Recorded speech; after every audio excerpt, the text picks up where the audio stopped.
എന്താ ആലിസ രാവിലെ ശരണം വിളിക്കുന്നത്? ഇതുണ്ടോ പ്രതാപേട്ടന് നഷ്ടപ്പെട്ട യൂണിഫോമും തൊപ്പിയൊക്കെ തിരിച്ചു കിട്ടി. അയ്യോ, ഇപ്പഴേ എനിക്കൊരു സമാധാനമായേ. ഒരു കത്തുണ്ട്. വാസുവാ. എന്നെ സഹോദരനെ പോലെ സ്നേഹിച്ച പ്രതാപൻ സാറിന്റെ തോക്കും യൂണിഫോമും ഒരു കൊതി കൊണ്ടാണ് മോഷ്ടിച്ചോണ്ട് പോയത്. പക്ഷെ അതെന്റെ കയ്യിൽ കിട്ടിയത് മുതൽ ജൂനിയർ മാൻഡ്രാക്കിന്റെ തല കിട്ടിയതുപോലെ എനിക്ക് കഷ്ടകാലം തുടങ്ങി. അതുകൊണ്ട് ഈ മുതൽ ഞാൻ തിരിച്ചേൽപ്പിക്കുന്നു. കണ്ടോ, ഇതാണ് സർവീസ് റിവോൾവറിന്റെ യൂണിഫോമിന്റെ ശക്തി. ഒരു സന്തോഷകാര്യം കൂടി അറിയിക്കാനാണ് ഈ കത്ത്. ഇനി ഞാൻ നടത്താൻ പോകുന്നത് എന്റെ 100ാമത്തെ മോഷണമാണ്. മോഷണത്തിൽ സെഞ്ചുറി തികയ്ക്കാൻ ഞാൻ തിരഞ്ഞെടുത്തിരിക്കുന്നത് തച്ചങ്കോട് പോലീസ് സ്റ്റേഷന്റെ പരിധിയാണ്. സെഞ്ചുറി മോഷണത്തിനൊരു പഞ്ച് വേണമെന്ന് തോന്നിയത് കൊണ്ട് ഒന്നുകൂടി ആവർത്തിക്കട്ടെ. ഇന്നേക്ക് 3 ദിവസത്തിനകം, അതായത് 3ാം നാൾ രാവിലെ 8 മണിക്ക് മുൻപ് ഞാൻ ആ മോഷണം നടത്തിയിരിക്കും. അത് തടയാൻ പ്രതാപൻ സാറിന് കഴിഞ്ഞാൽ ഞാൻ എന്റെ മോഷണം 99 റൺസിൽ ഔട്ടായി പോയ കളിക്കാരന്റെ മനസ്സോടെ എന്നേക്കുമായി അവസാനിപ്പിക്കും. പ്രതാപേട്ടാ, സർവസന്നാഹങ്ങൾ ഉപയോഗിച്ച് ഞാൻ ആ മോഷണം തടഞ്ഞിരിക്കും. ഇനി അഥവാ പുറം ലോകം അറിഞ്ഞ് വാസു ഒരു മോഷണം നടത്തിയാൽ ഞാൻ എന്റെ സർവീസ് ജീവിതം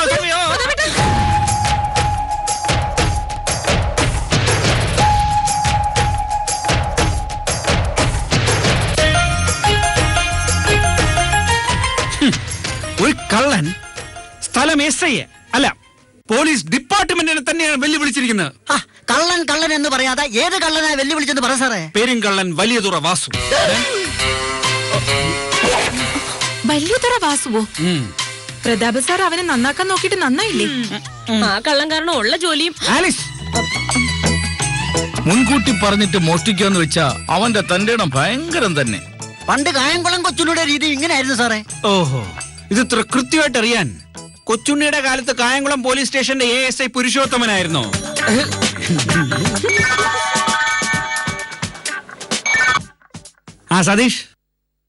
സതീഷ് ഇത് എവിടെയാ? തനിക്ക് പോലീസുകാരനായിട്ട് ജീവിക്കണോ അതോ സീരിയൽ നടനായിട്ട് ജീവിക്കണോ? ജോലി വേണമെങ്കിൽ മര്യാദയ്ക്ക് ലീവ് ക്യാൻസൽ ചെയ്ത് ജോലിയിൽ ജോയിൻ ചെയ്യും. ഈ സ്റ്റേഷൻ പരിധിയിൽ എന്തെങ്കിലും പ്രശ്നം ഉണ്ടായാൽ അപ്പോഴേ സതീഷ് ലീവ് എടുത്ത് വീട്ടിയിരിക്കും. അതെ, തച്ചങ്കോട് പോലീസ് സ്റ്റേഷന്റെ പരിധിയിൽ ഏറ്റവും വലിയൊരു മോഷണത്തിന് വലിയതുറ വാസു പദ്ധതിയിട്ട് കഴിഞ്ഞു. ഇന്നേക്ക് 3ാം ദിവസം, അതായത് 18ാം തീയതി രാവിലെ 8 മണിക്കകം മോഷണം നടത്തുമെന്ന് കത്തിൽ ഉറപ്പിച്ചു പറയുന്നു. വാസുവിന്റെ കള്ളത്തരം വെച്ച് നോക്കിയാ അയാൾ പറയുന്നത് ചെയ്യും. നമ്മൾ ഈ 4-5 പോലീസുകാരെ നോക്കിയാ അത് തടയാൻ പറ്റില്ല. നമ്മൾ ഈ 4-5 പോലീസൊന്നുമല്ല. ഞാൻ CA സാറിനെ വിളിച്ചു പറഞ്ഞു, 3 ദിവസം ഇവിടുത്തെ മുക്കിലും മൂലയിലും വരെ പെട്രോളിംഗ് ശക്തമാക്കാൻ ആവശ്യമായ പോലീസുകാരെ ലഭിക്കും. പുരുഷോത്തമൻ സാർ, ഇന്ന് തന്നെ ജനജാഗ്രതാ സമിതികളുടെ മീറ്റിംഗ് വെക്കണം. സംശയാസ്പദമായ രീതിയിൽ ആരെ കണ്ടാലും ഉടൻ തന്നെ പോലീസിനെ റിപ്പോർട്ട് ചെയ്യാൻ സംവിധാനം ഉണ്ടാക്കണം. എല്ലാ വീടുകളിലും സ്ഥാപനങ്ങളിലും മുന്നറിയിപ്പ് നൽകണം. ഇന്ന് മുതൽ 3 ദിവസത്തേക്ക് തച്ചങ്കോട് പോലീസ് സ്റ്റേഷനിൽ ഉറക്കമില്ലാത്ത രാത്രികളാണ്. Very good. അയ്യോ, അപ്പൊ നൈറ്റ് ഡ്യൂട്ടി ഉണ്ടോ സാറേ?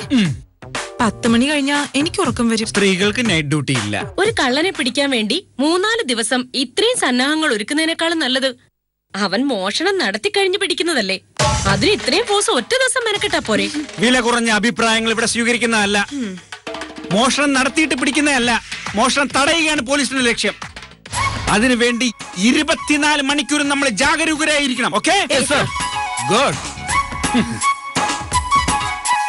വാസു, നിന്റെ പദ്ധതി ഞാൻ പൊളിക്കും.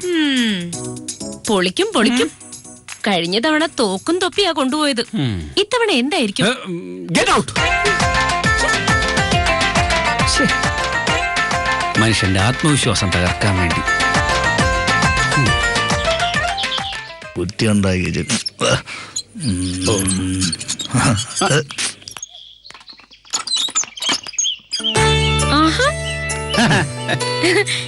ഇതെന്താ അപ്രതീക്ഷിതമായിട്ട്? അങ്ങനെ പോലും വരാൻ പറ്റുന്ന സ്ഥലമല്ലല്ലോ ഇത്. അളിയുണ്ടോ? ഇനി കുറച്ച് ദിവസത്തേക്ക് സ്റ്റേഷനിൽ നിന്ന് താമസിച്ചേ വരൂ. അളിയനുണ്ടെങ്കിലും എനിക്ക് പുല്ല. ഒരു സംഘടന തയ്യാറായി തന്നെ ഞങ്ങൾ വന്നിരിക്കുന്നു. ചുമ്മാ ഇരടാവേ, വന്ന കാര്യം വേഗം പറഞ്ഞിട്ട് മരുമോൻ വരുന്നതിന് മുമ്പ് നമുക്ക് അങ്ങ് പോകാന്നേ. ഇനിയിപ്പോ അളിയൻ വന്നാലും ഞങ്ങൾ പോവാൻ ഉദ്ദേശിക്കുന്നു. പ്രതാപേട്ടനെങ്ങാനും ഇപ്പൊ വന്നാ നിന്റെ പോക്ക് പിന്നെ ബുദ്ധിമുട്ടായിരിക്കും.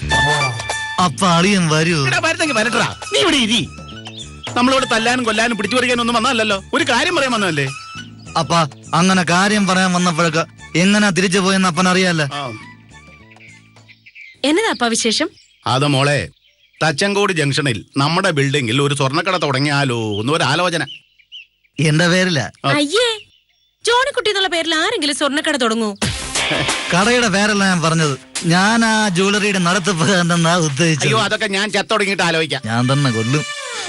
ജ്വല്ലറിക്ക് ഒട്ടുപാലക്കൽ ഗോൾഡ് എന്ന് പേരിടാനായിരുന്നു ഇന്നലെ രാത്രി വരെ എന്റെ മനസ്സിൽ. പക്ഷെ ഇന്ന് രാവിലെ ആയപ്പോ മറ്റൊരു ചിന്ത, ആലീസ് ഗോൾഡ് എന്ന് ഇട്ടാലോ എന്ന്. എന്റെ അപ്പ, തച്ചൻകോട്ട് ഏറ്റവും പരിശുദ്ധ സ്വർണം കൊടുക്കുന്ന കടയാ സ്വാമിയുടേത്. അതിന്റെ മുമ്പിൽ എത്ര വലിയ ജ്വല്ലറി തുറന്നാലും ക്ലച്ച് പിടിക്കില്ല. സ്വർണ്ണക്കടയുടെ പേരിലല്ല, പരിശുദ്ധിയിലാ കാര്യം. ഞാൻ ഈ കാര്യം അപ്പനോട് പറഞ്ഞതാ. സ്വാമിയുടെ സ്വർണ്ണക്കട ഉള്ളിടത്തോളം കാലം ഈ കള്ളക്കെടുത്തുകാരനും കൊള്ളപ്പലിശക്കാരനുമായ ഒട്ടുപാല് ബ്രാഞ്ചിന്റെ സ്വർണ്ണക്കട വിജയിക്കത്തില്ലെന്ന്. അപ്പൊ പിന്നെ തച്ചങ്കോട് തുടങ്ങാൻ പറ്റുന്ന സ്ഥാപനം ഒരു 3 സ്റ്റാർ ഹോട്ടലാ. അയ്യോ, എന്നിട്ട് വേണം നീ തന്നെ തിന്നും കുടിച്ച് ഹോട്ടൽ പൂട്ടിക്കാനായിട്ട്. സ്വർണ്ണക്കട എന്നുള്ള പൂതി എന്റെ മനസ്സിൽ വല്ലാതെ അങ്ങ് ഉറച്ചു പോയി മോളെ. അതുകൊണ്ടാ നിന്നോട് ഒരു അഭിപ്രായം ചോദിക്കുന്നത്. എന്റെ അഭിപ്രായം ഞാൻ പറഞ്ഞത്, തച്ചൻകോട് സ്വർണ്ണക്കട വിജയിക്കണമെങ്കിൽ സ്വാമിയുടെ കട പൂട്ടണം. അതിനൊരു എളുപ്പ മാർഗമുണ്ട്. നമ്മുടെ വലിയതുറ വാസുവിനെ സ്വാധീനിച്ച് ഒരൊറ്റ രാത്രി കൊണ്ട് സ്വാമിയുടെ സ്വർണം മുഴുവൻ അടിച്ചു മാറ്റണം. ആ കള്ളം കാരണോ ഇപ്പൊ പ്രതാപേട്ടൻ രാപകൽ ഓടി നടക്കുന്നത്. അതെന്താ മോളെ? 5-ാം തീയതി രാവിലെ 8 മണിക്ക് മുൻപ് തച്ചൻകോട് സ്റ്റേഷൻ പരിധിയിൽ ആ വാസു വലിയൊരു മോഷണം നടത്തുന്ന പ്രതാപേട്ടനെ വെല്ലുവിളിച്ചിരിക്കുന്നത്. അതിനു മുൻപ് ആ കള്ളനെ പിടിക്കാൻ ഊണും ഉറക്കം ഉപേക്ഷിച്ച് കറങ്ങി നടക്കുക പ്രതാപേട്ടൻ. വാസുവിനെ കിട്ടിയ കണക്ക് തന്നെ. പിന്നെ അവൻ പറഞ്ഞതാ ഇത്തവണ വളീര നാടക്കെടുത്തു. അപ്പനെന്താ ആലോചിക്കുന്നേ? സ്വർണ്ണക്കടയെ പറ്റിയാ? അതൊക്കെ നമുക്ക് പിന്നെ ആലോചിക്കാം. എണീറ്റ് വാ, എന്തെങ്കിലും കഴിക്കാം. അയ്യോ ചേച്ചി, നമ്മൾ വന്ന വഴിക്ക് പൊറോട്ട ഇറച്ചിയും കഴിച്ച്. പിന്നെ അങ്ങനെ ചേച്ചിക്ക് നിർബന്ധമാണെങ്കിൽ നൈസായിട്ട് ഒരു പഴം കഴിഞ്ഞു. പിന്നെ അപ്പനുള്ള ദിവസം പച്ചവളം കൊടുക്കും. മതിയാ അപ്പ? എനിക്കൊന്നും വേണ്ട. എന്റെ അപ്പ വീണ്ടും ഈ സ്വർണ്ണക്കടയെ പറ്റി ആലോചിച്ചോണ്ടിരിക്കണ. അപ്പ അത് വിട്. എന്നിട്ട് ഒരു 3 സ്റ്റാർ ഹോട്ടലിനെ കുറിച്ച് ആലോചിക്കും. അപ്പനൊരു ബുദ്ധി ആലോചിച്ചതാടാ മക്കളെ. മരുമോനെ വെല്ലുവിളിച്ച സ്ഥിതിക്ക് വാസു ഒരു മോഷണം നടത്തുമെന്നുള്ള കാര്യം ഉറപ്പാണേ. അതുറപ്പാ. അങ്ങനെയാണെങ്കിൽ എന്തോന്ന് സ്വർണ്ണക്കടയുടെ പേര് വാസു ഇടാനാ? അല്ലടാ പോത്തെ. പിന്നെ നമ്മൾ ആരംഭിക്കാൻ പോകുന്ന സ്വർണ്ണക്കടയ്ക്ക് പ്രയോജനമായ രീതിയിൽ അവനൊരു മോഷണം നടത്തിയാലോ? ഞാൻ ആഗ്രഹിച്ചതൊന്നും ഇതുവരെ നടക്കാതെ ഇരുന്നിട്ടില്ലടാ മോനെ. വീണ് കിട്ടിയതുപോലെ നമ്മുടെ ഇത്തവണത്തെ തുറപ്പിച്ചിട്ട് വാസു. ആഹാ, അപ്പൊ അവനെ കൊണ്ട് സ്വർണം മോഷണം നടത്തി അതുകൊണ്ട് ജ്വല്ലറി നടത്താനാണോ അപ്പന്റെ പരിപാടി? സ്റ്റേഷനിൽ പോയി ഇടി മേടിക്കാൻ ഞാനില്ല. എന്റെ പേര് സ്വർണ്ണക്കട അപ്പം തുടങ്ങണ്ട. എടാ, നീ ഒന്ന് അടങ്ങി നില്ല്. കളി പ്രാഞ്ച് കാണിച്ചു തരാം. നീ ആദ്യം ആ വലിയതുറ വാസുവിനോട് നമ്മുടെ വീട്ടിലേക്കൊന്ന് വരാൻ പറ. കള്ളം വാസുവിനെ നമ്മളെ വീട്ടിൽ കയറ്റാനാ. എന്നിട്ട് വേണം നാട്ടുകാർ മുഴുവൻ പറഞ്ഞുകൊണ്ട് നടക്കാൻ നമ്മൾ കള്ളന്റെ കൂട്ടുകാരാണെന്ന്.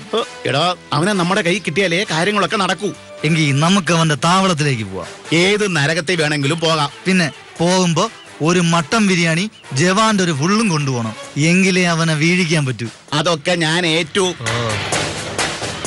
സ്വാമി, തന്റെ സ്വർണ്ണക്കടയ്ക്ക് കഷ്ടകാലം തുടങ്ങി സ്വാമി.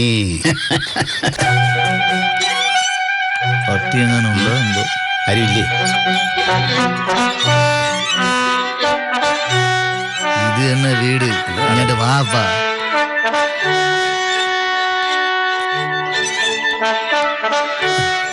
ഇത് തന്നെ വാ വാപ്പ. വാ. എന്നതാടാ ഇത്? എം.എൻ. നമ്പ്യാരുടെ കൊള്ളസങ്കേതം. സ്വാഗതം. ബ്രാഞ്ച് മുതലാളിക്കും ബ്രാഞ്ചാറായ മുതലാളിക്കും കള്ളം വാസുവിന്റെ ഒളിസങ്കേതത്തിലേക്ക് സുസ്വാഗതം. അപ്പ ഈ വാസു കള്ളം മാത്രമല്ല, എന്റെ ക്ലാസ്മേറ്റും കൂടിയാ. കോളേജിൽ ഞങ്ങൾ ഒരുമിച്ച് പഠിച്ചതാ. അതിനിവൻ കോളേജ് പഠിച്ചിട്ടില്ലല്ലോ. കിഡ്സ് കോളേജിന്റെ കാര്യമാണ് ഞാൻ പറഞ്ഞത്. Thachankode LPS school. അല്ലടാ, നിനക്കിതൊന്ന് അടുക്കി പെറുക്കി വെക്കാൻ പാടില്ല. അത് പാടില്ല. ഈ കൊള്ളസങ്കേതത്തിന്റെ ലുക്ക് അങ്ങ് അതങ്ങ് കൊടുക്കടാ. ഇന്നാടാ നിനക്ക് ഏറെ ഇഷ്ടപ്പെട്ട പൊറോട്ടയും ബീഫ് കറിയും. സതീർത്ഥ, കള്ളന് കഞ്ഞി വെച്ചവനെന്ന് കേട്ടിട്ടുണ്ട്. പക്ഷെ ആദ്യമായിട്ടാ കള്ളന് ബീഫും പൊറോട്ടയുമായിട്ട് ഒരു ചങ്ങാതി വരുന്നത്. എടാ, LP സ്കൂളിൽ പഠിക്കുമ്പോ നിന്റെ അമ്മ തന്നൂട്ട ചക്കക്കുരുട്ട ചക്കക്കറി ഗഹണി പിടിച്ച പുള്ളരെ കണക്ക് ചോറ്റോത്തത്തിന് എത്ര പ്രാവശ്യം വാരി തിന്നിട്ടുണ്ടടാ. അമ്മ ചക്കക്കൂട്ടാനെ കുറിച്ച് പറയുമ്പോ അമ്മ നെഞ്ചിൽ വന്ന് നിറയുന്നടാ. പോയി 3 വർഷം മുമ്പ് ചക്ക കുത്തിയിടുമ്പോൾ ഇരുമ്പ് തോട്ടി ലൈൻ കമ്പിയിൽ കൊണ്ട് ഷോക്ക് അടിച്ച്. അയ്യോ നമ്മള് തുല്യ ദുഃഖിതരാ. നിന്റെ അമ്മ കറണ്ടടിച്ച് മരിച്ച് എന്റെ അമ്മയെ കടന്തല കുത്തി കൊന്നു.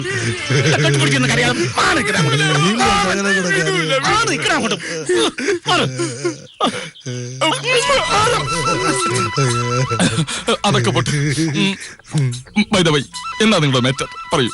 പോലീസിന്റെ വർഗശത്രുവായ നീ ഞങ്ങളുടെ സ്നേഹിതനാ. അത് നേരത്തെ ആണല്ലോ. നീ ഞങ്ങൾക്ക് വേണ്ടി ഒരു കാര്യം ചെയ്തു തരണം. മാറ്ററിലേക്ക് വരൂ. അതായത് ഞങ്ങള് ഒരു സ്വർണ്ണക്കട തുടങ്ങാൻ പോവുകയാണ്.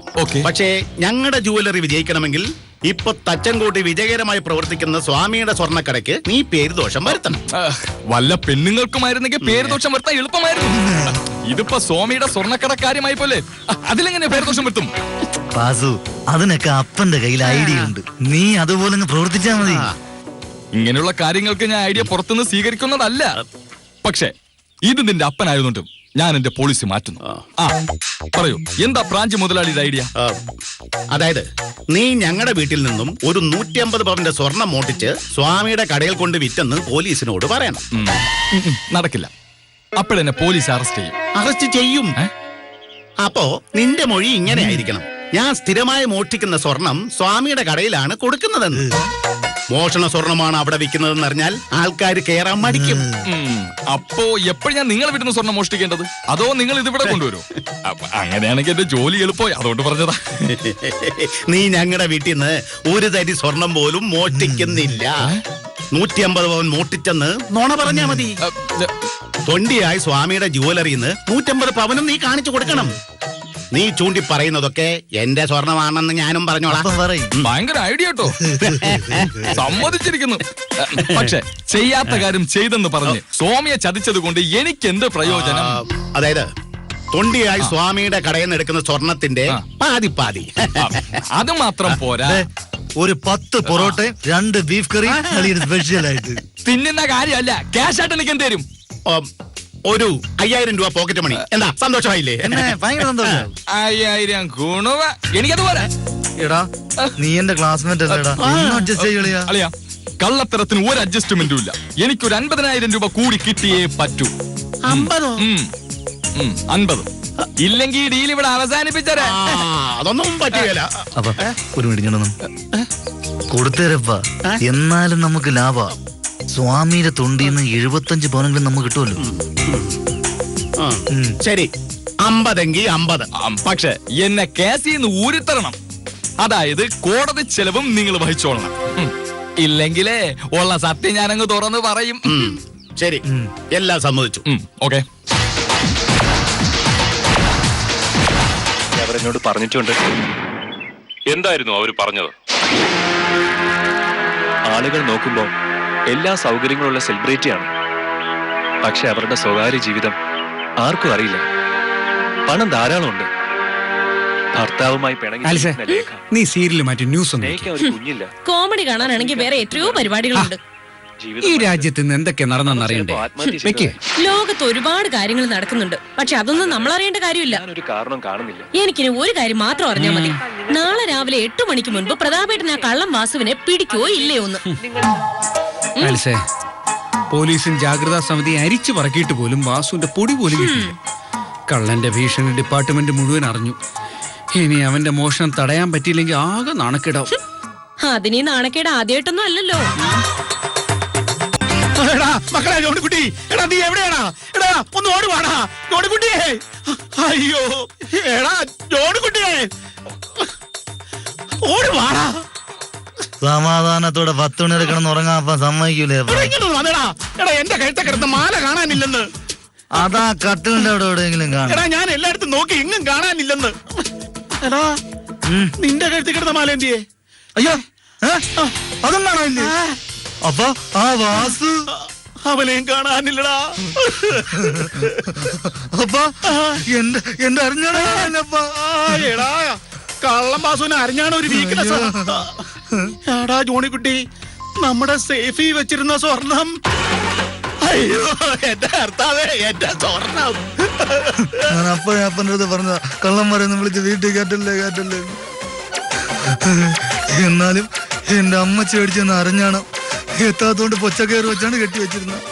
അതും അവ അടിച്ചോണ്ട് പോയല്ല.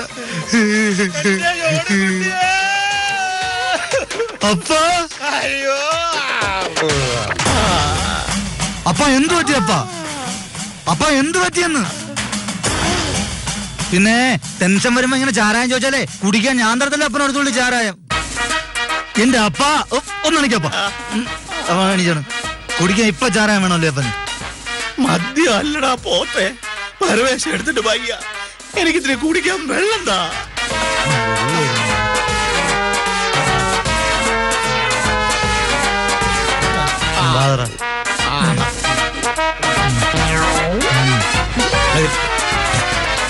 എല്ലാം ചോർന്നു പോവാ. വെള്ളം കുടിച്ചേരുള്ളൂ, അതിനിടയ്ക്ക് ചോർന്നു പോയാ. അവിടുത്തെ കാര്യമല്ലടാ, സമ്പത്തിന്റെ കാര്യം. സ്വർണ്ണക്കടയിലേക്ക് വേണ്ടി സ്വർണ്ണാഭരണത്തിന്റെ മോഡലിനായി നമ്മൾ സേട്ടിന്റെ കയ്യിൽ നിന്ന് വാങ്ങിച്ച് സേഫി വെച്ചിരുന്ന 150 പവന്റെ സ്വർണ്ണം ഇല്ലേ, അതും ആ കള്ളപ്പാസും അടിച്ചോണ്ട് പോയി. അവനെ വെറുതെ വിടാൻ പാടില്ലപ്പാ.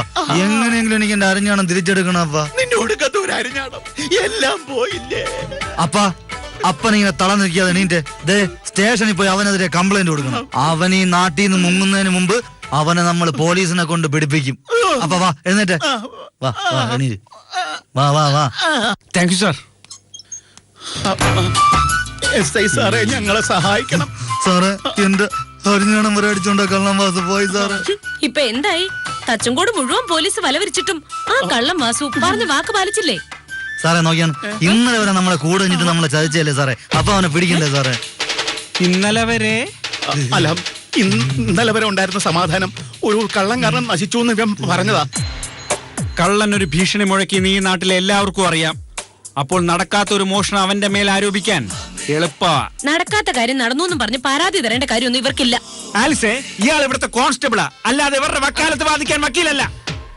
കള്ളൻ മാസു ഒരു മോഷണം നടത്തിയാൽ അത് കൃത്യമായിട്ടും സ്റ്റേഷനിൽ അറിയിച്ചിരിക്കും.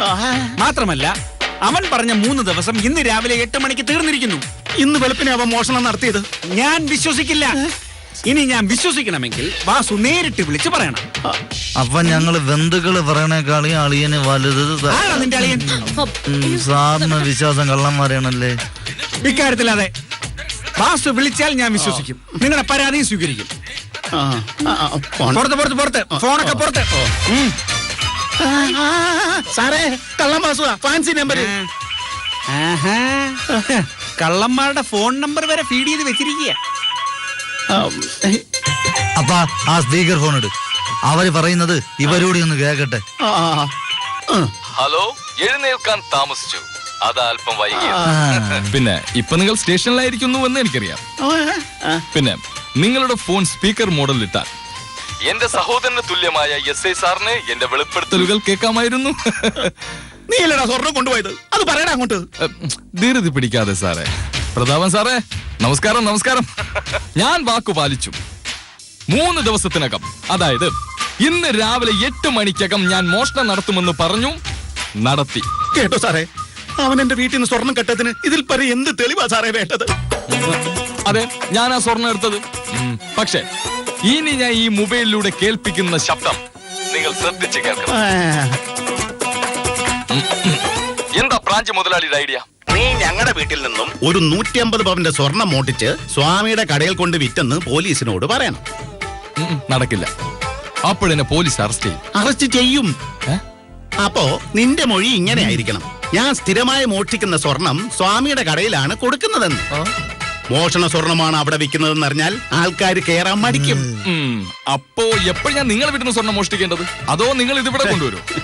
അങ്ങനെയാണെങ്കിൽ എന്റെ ജോലി എളുപ്പമായി, അതുകൊണ്ട് പറഞ്ഞതാ. നീ ഞങ്ങളുടെ വീട്ടിൽ നിന്ന് ഒരു തരി സ്വർണം പോലും മോഷ്ടിക്കുന്നില്ല. 150 പവൻ മോഷ്ടിച്ചെന്ന് നോണ പറഞ്ഞാ മതി. തൊണ്ടിയായി സ്വാമിയുടെ ജുവലറിന്ന് 150 പവനും നീ കാണിച്ചു കൊടുക്കണം. നീ ചൂണ്ടി പറയുന്നതൊക്കെ എന്റെ സ്വർണമാണെന്ന് ഞാനും പറഞ്ഞോളാം. അപ്പം പറയും. ഭയങ്കര ഐഡിയ കേട്ടോ.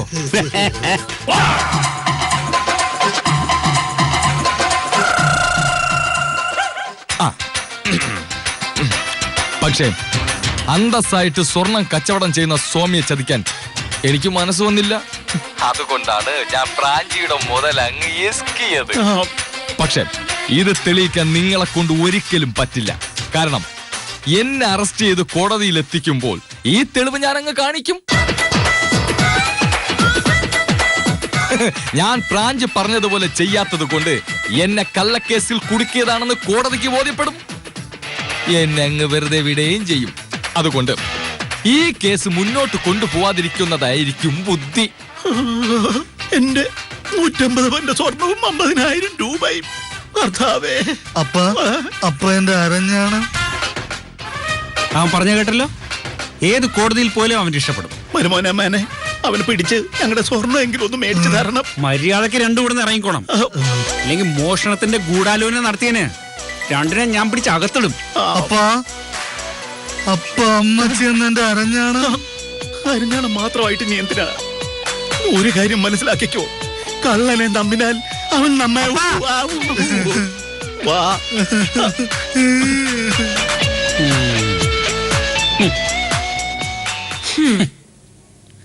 വാസു മോഷണം നടത്തി വാക്ക് പാലിച്ചു. സാറ് വാക്ക് പറഞ്ഞതുപോലെ സർവീസ് ജീവിതം അവസാനിപ്പിക്കുന്നില്ലേ? എന്തിന്? പരാതിക്കാരില്ലാത്തതുകൊണ്ട് ഇങ്ങനൊരു മോഷണം നടന്നതിന് യാതൊരു തെളിവുമില്ല. എന്നാലും എന്റെ വാസു, നിന്നെ ഞാൻ സമ്മതിച്ചു തന്നിരിക്കുന്നു. നീ എന്റെ മാനം കാത്തു.